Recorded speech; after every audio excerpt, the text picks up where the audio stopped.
आज टूटल थी बाबूजी, लकड़ी बड़े दिन बाद मांगला है। देखा पता ना आज काज नया साल है, साला कुछ हो ही जाएगा। बपाई रे बपाई,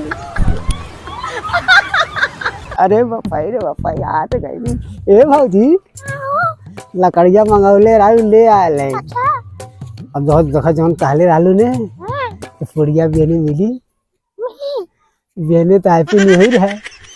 मन तो कहा था कि अरे पपाई रे पपाई, लकड़िया रख दे।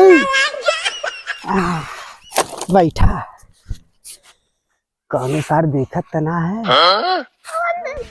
ना, ना। आज लकड़ी उकड़ी डोत हवन कंपेलू भैया कहीं लहाए वहाए न दे, भौजी के लपलपाए दे लगत है।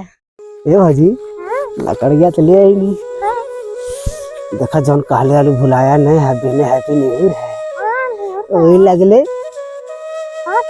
हाँ पुड़िया खा।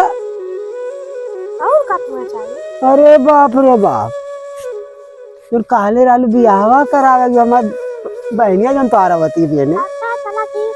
अरे वही चक्कर में देखा थी हाथ खियाए गए, लकड़ी चीरत चीरत है। और घरा तो दो चार लकड़िया घरा चोरा के लेके आवत है। और जान गया हमारे बुढ़वा ने। हाँ तो फिर चाचीज का अरे मजाक कर रहा है। अच्छा अच्छा ठीक है, फिर हम चलें। हाँ तो भुलाया जी। अरे एकदम नहीं हुआ, मैं जाना था हैप्पी न्यू ईयर। अरे बपाई रे बपाई।